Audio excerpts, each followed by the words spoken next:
Pour la bande originale du jeu, on a essayé d'être... For the soundtrack of the game, we tried to be very close to what is done in film. We were constantly asking at each place in the game, why are we putting music here? What is it going to say? So we focused the music on bringing emotion, which is interactive, and supports the character's arc. I'm sorry, honey. I'm sorry. I'm sorry. You know I love you, don't you? You know I love you. We make games that are very narrative. We're really into interactive drama, so the soundtrack also had to go in that direction, supporting the three characters' very different stories. We really wanted three colors, three musical sound identities, and from there, having three composers made sense, since the story of Kara, Marcus, and Connor are all completely different.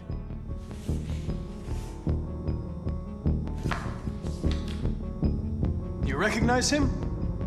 It's Carlos Ortiz. For Connor, we wanted a soundtrack that could be very cold and very mechanical, very machine-esque somehow. For Kara, we wanted a soundtrack that would be very moving and emotional. It was about the quest for identity, but it was also a journey about love and empathy. And for Marcus, we wanted something epic, something that would really represent the grand aspect of his quest. And we were very fortunate to find three incredibly talented composers, and working with them has been a dream, honestly.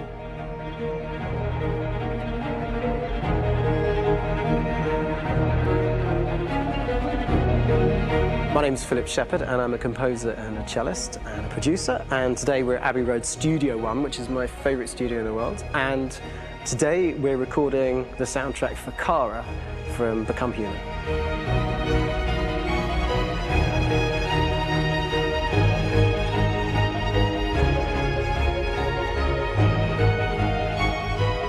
So when I compose a big project, I often travel just to kind of get out, and get some fresh air and some inspiration. And I go hiking and traveling in Montana a lot. I had a log fire in the room that I was staying in, and the flames were kind of making absolutely direct music. And it became the basis for Kara's theme, and it sounds something like this.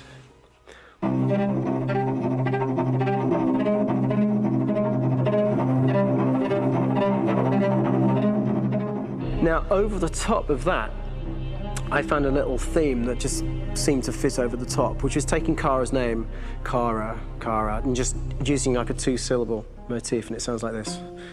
We're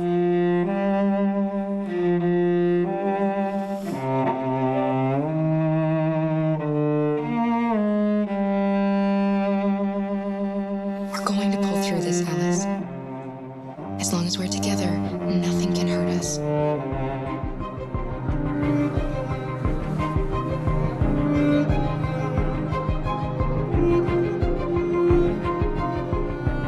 And all the time that's fitting over it.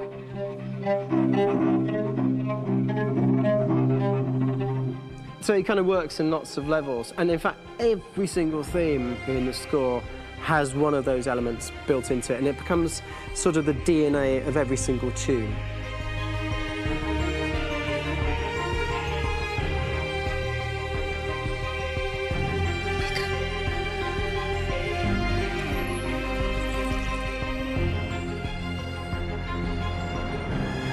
For me, writing this theme for Kara, I actually had to tap into what it feels like to be a father to daughters. I really had to tap into everything I feel about my daughters and thinking, well, if I had to write music for them and that sense of trying to protect them but also give them the freedom, that's totally where it came from. Because each composer has been given the sort of narrative responsibility for very different characters, I haven't had to sort of go into other styles. I can actually be very loyal to this particular character and sort of hopefully encapsulate her. But it means also I've suddenly become very connected to this character. And if for some reason it goes to game over early, I'm getting mortified, you know? They're over there! Starting a new project for me personally, it's always finding the right tone, finding the right color, I like to call it. For me, it's finding that right texture that actually sits against picture really well. One of the biggest things is I created custom instruments for Connor.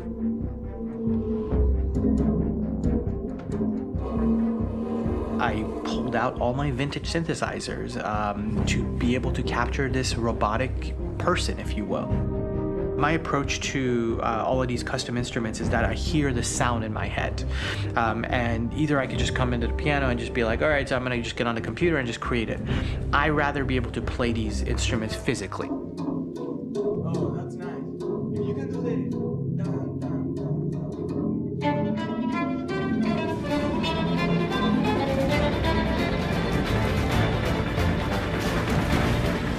As soon as you see Connor the first time, there is a really interesting thematic idea that you hear, and that's just made out of a Moog synthesizer, but completely manipulated in multiple ways. And it's robotic. It has a little bit of an emotional to it. He's on his mission, so you feel that as well. So it just kind of gives you that cold, motionless, with a mission in hand that you kind of feel throughout the whole thing.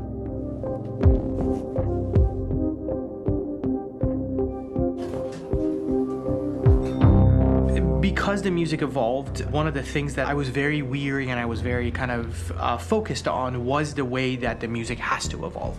So my idea behind it was that Connor is a singular android that could at any point become a deviant or could actually stay as an android. So I created a more or less an Connor theme, and then I was able to just manipulate it in different aspects of it. Is everything okay, Lieutenant? Chris was on patrol last night. He was attacked by a bunch of deviants.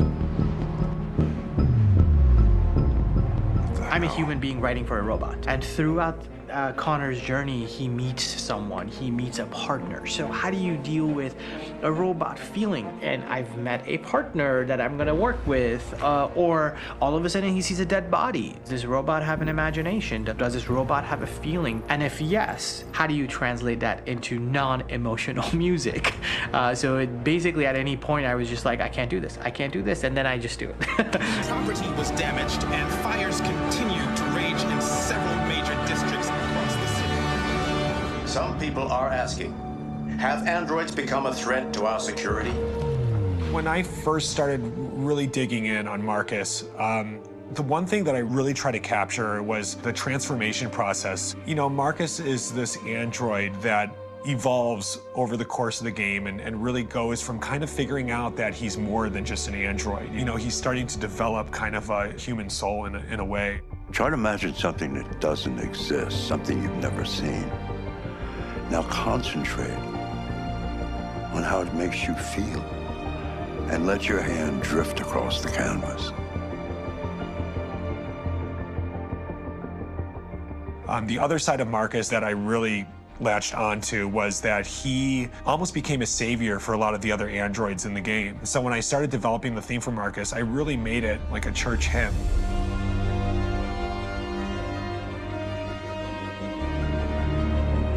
I wanted it to be very simple. I wanted to make it a chordal melody. I really wanted to make it almost like a Bach hymn. The tough thing with that is it had to be recognizable. If I made it too complex from a harmonic standpoint, it would be hard, I think, for people to kind of pick it out and recognize it. It's very acoustic derived, but it's also been treated with a lot of effects and things to kind of put it into the space that I felt the sound should be in. It can be beautiful, it can be haunting, it can be extremely powerful from an action standpoint, and I'm really happy with the way it turned out. The music is there, but it's subliminal and it's emotional, and people are feeling it, and it's not distracting. And that's tricky with a game like this, where you have to have a lot of ins and outs like that, where the music kind of has to get in and out of these moments. This is a war we're fighting with the humans. If we fail, they'll destroy us. I think the game's been put together so well where I just wanted to make sure that I wasn't ruining the emotion.